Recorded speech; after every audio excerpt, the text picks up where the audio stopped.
Welcome to The Disruption Is Now.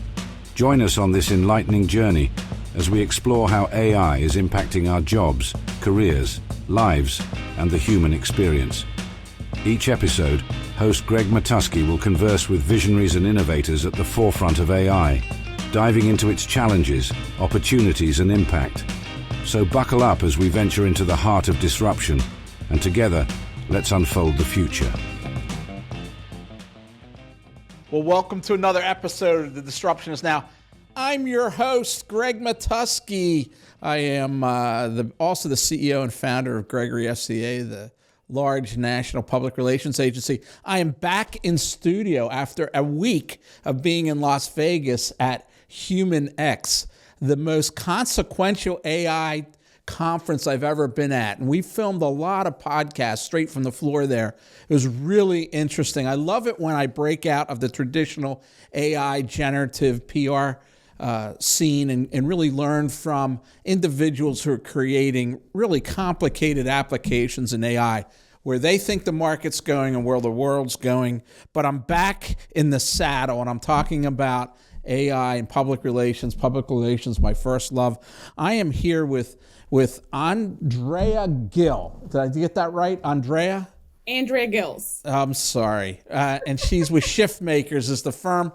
And I met you. How did I meet you? I met you, at a webinar, right? Yeah, you gave a webinar presentation on PRSA that I serve on the board of directors for. And I reached out to you. I was like, we should talk. You were one of the ones forward thinking that I had heard in terms of speakers. So I was interested, and that's why we connected. Well, I was impressed because most people never get through to me again. I have a rule. I never respond to emails unless they send them to me 3 times. So you were one of the few that got back to me, and I was interested because you were doing so much in AI and in public relations, and also you still do public relations, if I understand, right? Yeah, strategic communications, yes. And that's interesting because I find a lot of people are talking about PR and AI, and they either aren't involved with PR or they're not really involved with AI. So it's unusual that I meet somebody that's involved with both. And you're consulting to companies. In what vein are you consulting to them in AI? Well, I work with companies in a variety of industries. So it depends on their readiness for AI. Some of them, it's about training and equipping them with just the basics understanding of AI and how to roll things out. And then others is actually product development. It's building systems, integrating AI into their operational processes. So it's a mix of both. Give me your journey. I really want to know how you came to this place and transition more into AI from PR. Give me the whole story, Andrea, because I think it's an interesting one. Yeah. So my background, I'm from Uruguay. I came to the U.S. over 13 years ago, and I studied. And how old were you when you came? I was 20. And so, why did you come to the U.S.? Looking for career opportunities, better life, right? My full family emigrated here. So at least with the intention for us to get a better education. And then each of us, my brother and I, each of us found our pathway to permanent residency and hopefully soon citizenship. So that's been a journey of its own. And I studied public relations and journalism in a little school in Cape Girardeau, Missouri. You were talking about small towns in Lexington. And I'm like, there's others. Okay, so you end up at this small college in Missouri, and you're studying what? Public relations and journalism. Public relations and journalism. Is English it's not your primary language, your first language, right? Theoretically, it's Spanish at this point. I mean, I speak more English than Spanish on a daily basis. But. And so here you go into a profession that's very much driven here in the U.S., obviously, by English. Mm-hmm. So keep going. I want to hear more. Yeah. So I found my passions and kind of reinforced my career choices when I joined PRSSA, which is the student section of Public Relations Society of America. And that kind of solidified my interest in the industry. And even though I studied public relations and journalism, but my whole life, my parents thought I was going to be an engineer. And I thought so too at a point where then I changed my thoughts. But that kind of and both of them are engineers. So it definitely runs in the family, and kind of just the teachings and the way, the analytical brain that I have, kind of the left-right brain that I've carried. And it didn't really have a home, right? I went into PR, comms. It's a little more creative, but I still had this. And where were you working then? What were your positions and jobs in public relations communications? So I did global communications in the university. Before then, I interned at Golan, doing multicultural communications. A lot of the work that we did with PRSA had to do with multicultural communications, because I speak, obviously, besides Spanish and understanding the culture, because it's not just speaking the language, I also speak Portuguese and a little bit of Italian. So I have that multicultural lens, and that has been a common theme throughout my whole career. So when did you start? What was the first introduction to AI? Where did it come? What did you see? And what interests you? Yeah, so it was probably 2021, I think, a year before OpenAI, became the hit. I had a friend who worked in tech, and she had a subscription to a tool, and she was like, this would help you in the work that you do. What was her subscription to? It was Jasper. Oh my goodness! Remember them? Yeah. So they're still around, but they were like the very formatted. This you use for social media. This you use for blog posts. This you use for news releases. Keep going. It kind of very basics, right? But it was before OpenAI was common access, right? It is public, free, all that. So it became available to the public. So she showed me the tool, and I was like, immediately, I thought, this is in its infancy. The impact that it's going to have in this industry, it's going to be huge, both from an opportunistic, like, wow, all these things that you can enable, all the time that you can free up, and all these things and decisions and smarter, decision making that you can enable, but also it was a little terrifying to see that there was a potential of the career that I was trying to build a life, around, frankly, that it could also be in jeopardy. And I saw a lot of solopreneurs, small businesses, the mom and pop shops, right, that in my view were like, this is going to be very bad for them. And I want to one, stay ahead of the curve, but also do something to help people so that we as an industry and as society are not left behind. So that's what kind of prompted me to venture into AI, learn as much as possible from influencers, scientists, like read everything that I could, and test the tools, start to think about the use cases, apply to public relations and communications, because that's what I had the best domain over. Well, our stories parallel in many ways. And mine started, which I may have told you this, in 2020 when my son, who's an engineer and material science engineer and an MBA out of Carnegie Mellon, came to me and said, your firm's facing an existential threat and you don't even know it. And we began a very rudimentary platform. We called it GladWrite after Malcolm Gladwell. Mm-hmm. And it's interesting, it started by us identifying every type of content that we write and then asking ourselves what questions would need to be answered in order to deliver a work product on this. We didn't know it at the time. It was very much like building prompts, right? And so it was more database driven, where it'd pull up paragraphs from past content that we would do. And it was awkward and a bit cantankerous. Then we applied ChatGPT 2 to it, which helped a lot. But it was still, the hallucinations were out of this world. I'll never forget, we demoed our first attempt in December of 2021 at our annual meeting, and it puts up a news release, and it claims we had a mascot of a green frog, which I can assure you we've never had a green frog mascot. But jump forward when ChatGPT 3 came out in November, December of 2022, I was much like you. First of all, it was a very joyous moment, and I'll tell you why. I'm much older than you. I spent my career writing, learning how to write, very laborious. I truly believe that you got to create neural networks in your brain to be able to manage both the information and the data, which is syntax, grammar, verbs, word choice, transitions, and the messaging. I believe those are two different neural pathways, and really good executors of corporate communications have aligned them very closely. So they can hold this data in their mind while they reach the message, while they accomplish that. And it took me, it was difficult. I had been a freelance writer for major business magazines, and I had spent my teens sequestered in an office just trying to pump out enough articles to support my family. And I decided that was pretty difficult. So I started a PR agency. And then I spent a lot of time trying to train other people how to write.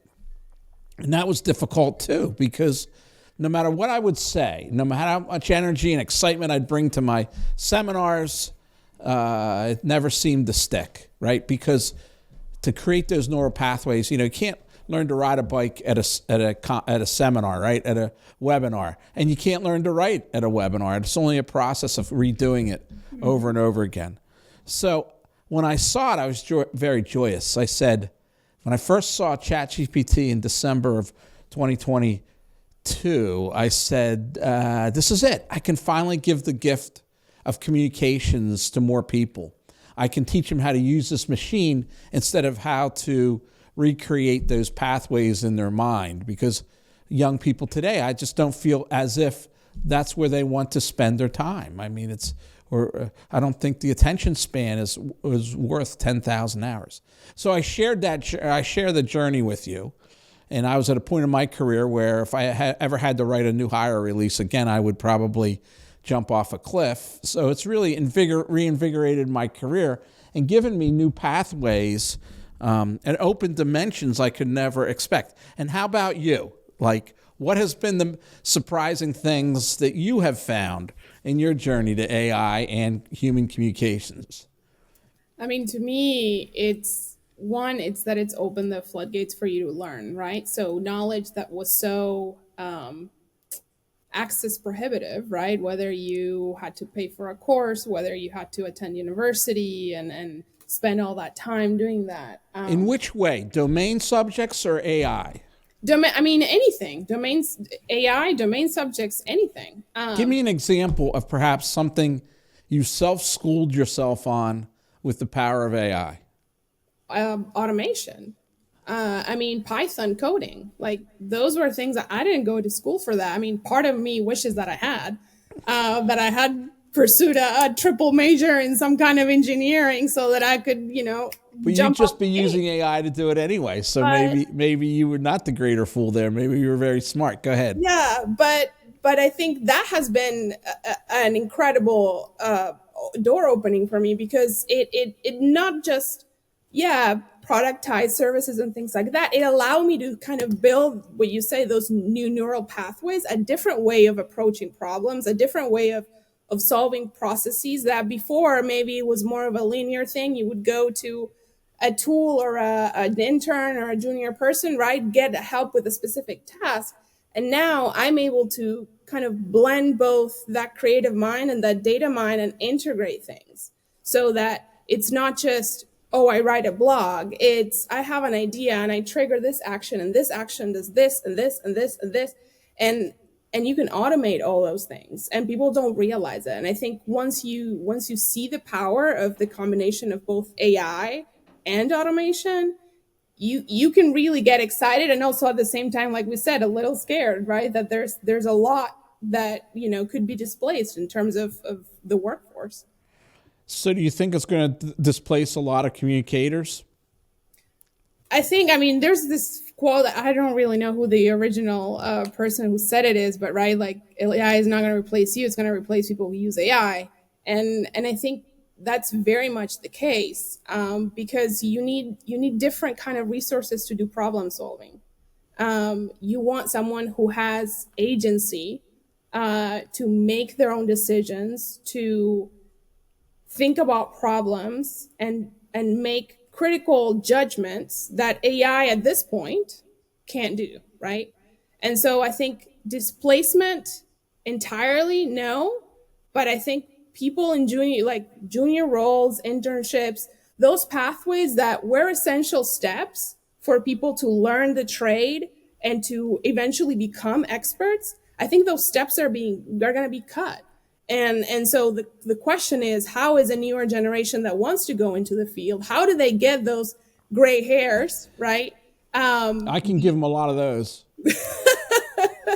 But how do they get that if you cut that opportunity to learn from experience, to develop that ingenuity, that instinct, right? That gut feeling that right now AI is not good at doing. I'm not going to say that it will never be, because I think those blanket statements are a little risky. I think technology is going so fast that I can't say it won't. I can hypothesize in the different ways that it will. So to go back to your question, I think it will replace those who don't want to adapt to the change and don't want to learn a new tool. So what tasks are going to be eliminated in the game of communications and PR? I mean, I think anything administrative is pretty much goner, right? Like what? Do you think it's going to eliminate muckrack, Cision's reason for being, and that is these immense media databases first and foremost? I don't want to get muckrack or Cision knocking on my door then, like being like, what are you saying right now?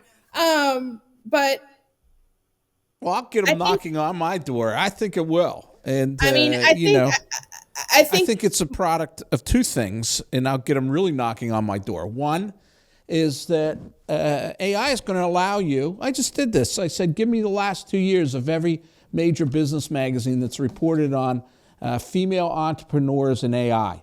Every article. I got a whole media list, right? Done. And that's really what I'm looking for. And the other thing that's going to doom them is they don't follow how we work and echo that, right? Like, it bugs the heck out of me. They want to be paid up front. We're not paid up front. If I'm selling to that market, why wouldn't I make it so I'm paid on a monthly basis, just like I'm paid? No, can't do that, right?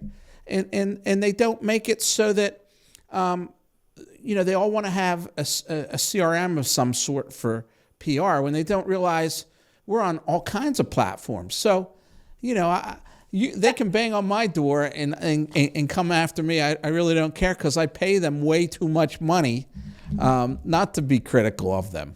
No, I think you're speaking to the integration piece, right? That I think that's what they're missing. Like integrating, like sending a Slack message because you got a piece of coverage. That's not that's just an alert. You have to be able to build a system that integrates with your already existing behaviors. I'm not going to say that you should keep all your existing behaviors, because every time that I work with a client, like that's an opportunity to see, is there anything that you could be doing better from a process standpoint, right? But you have to think about what have been your people for 15, 20 years already using and know are not comfortable with, and what tools can you build and systems that integrate with those. And I think Cision, muckrack, all those don't really address that. The reporting, because it's too much sunk cost, right? I mean, they have too much sunk investment. They're not about to change. What AI, the most powerful thing it's bringing to communications and PR firms is it's not iterative. And I heard this quote recently at a conference, at the Reagan conference on AI, where I spoke. Somebody said the incandescent light bulb was not the result of iterative improvements to candles. PR has been a victim of iterative improvements to candles for 50 years, where we think a media database or a CRM is just I see proposals where people brag about what they subscribe to. Firms brag about the companies they subscribe to, right? So this gives you the opportunity to rebuild. And what you said is so important when you said to figure out what issues. I forget how you said it. I call it frictions, right? Mm-hmm. What are the frictions in our workflow that have become assumptive? For instance, the Wall Street Journal wants to interview your client, and the CEO doesn't get back to you by deadline, and at the end of the month, you're left with saying something like, but yeah, I could have had the interview for you.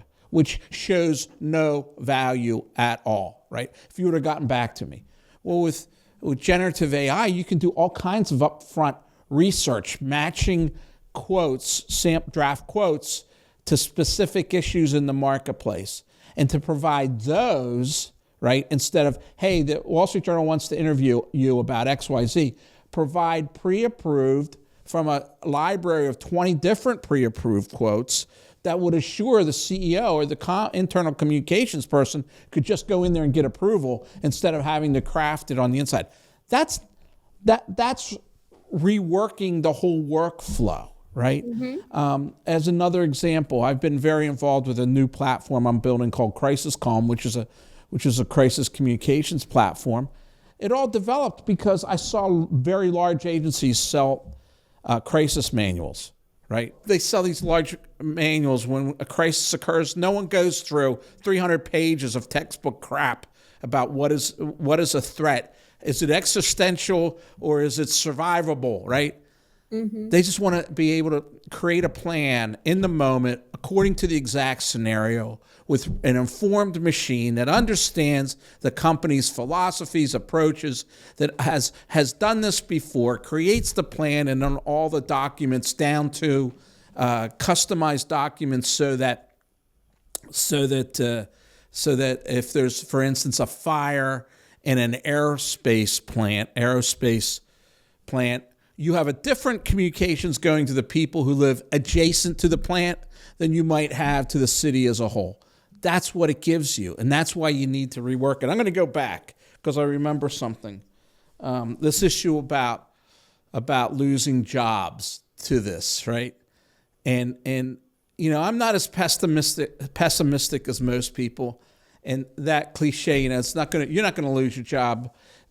Somebody who knows it. I'm going to say it's somebody who's mastered the job.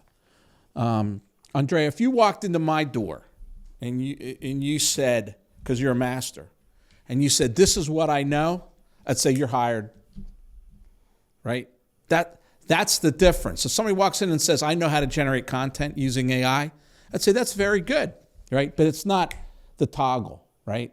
It's that mastery that's really going to accelerate some people, and hopefully that'll be young people who will assure the survival of the industry in the future. Like I did it as an old person, and I did it as an old person because I know the value of change, and I know that I saw what happened with social media.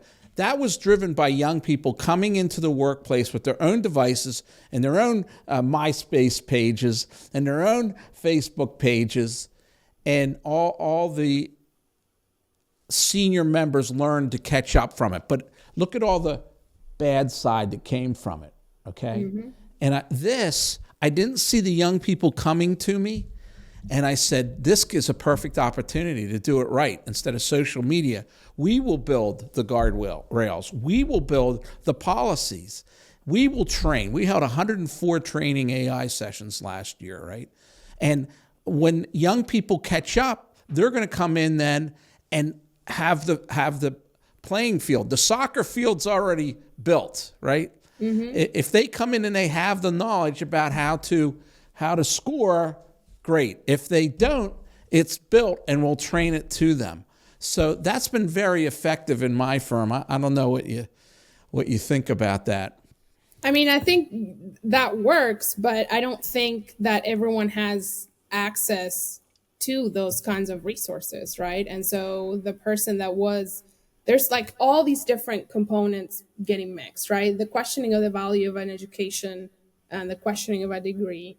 So all these different things that someone needs to develop that expertise, to develop that experience, right? If you, for example, as a company decide to, well, I don't need interns anymore because I'm using this automation, this AI, and I really just need expert level people, then that's great now, but what happens in 50 years? Where are you going to get those expert level people, right? Let me flip train that them in your agency, but not everyone is going to make it to be hired in your agency, and not all the companies are investing in their people. A lot of them are replacing, right, people with AI.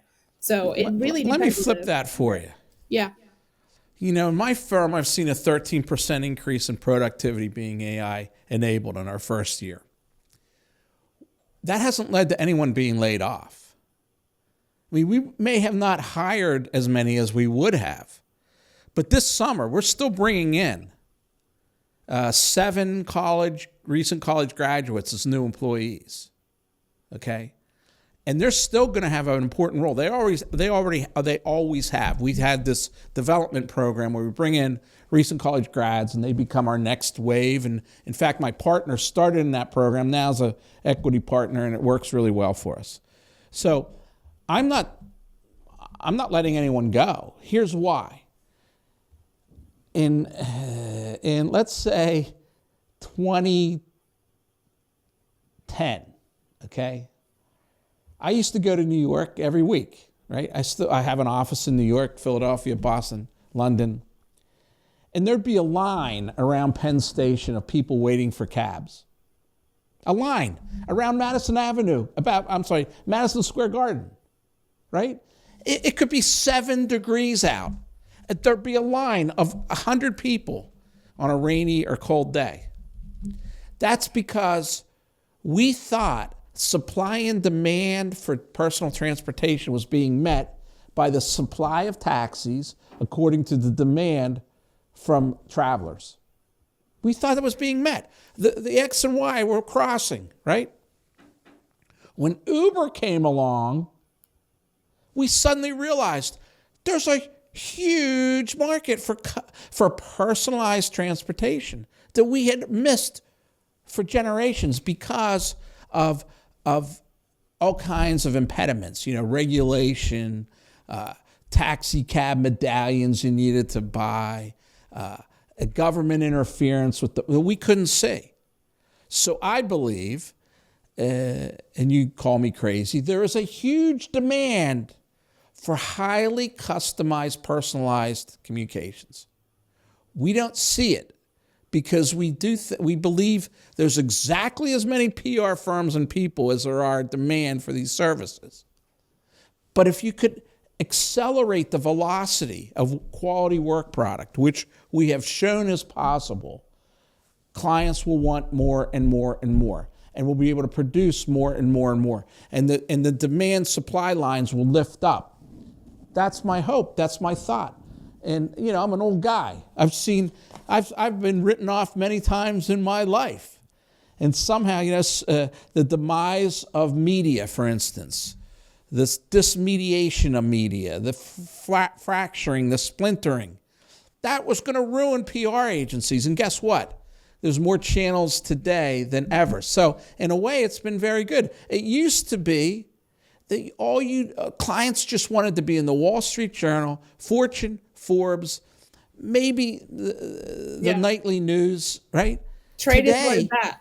yeah, they don't exist. So you have to be to make it up. You need to be on 20 podcasts on very specific blogs that reach specific audiences, as well as the remnants of traditional media. So that didn't destroy the industry. In fact, it gave me much more opportunities, which I believe AI has already given my firm so many more opportunities.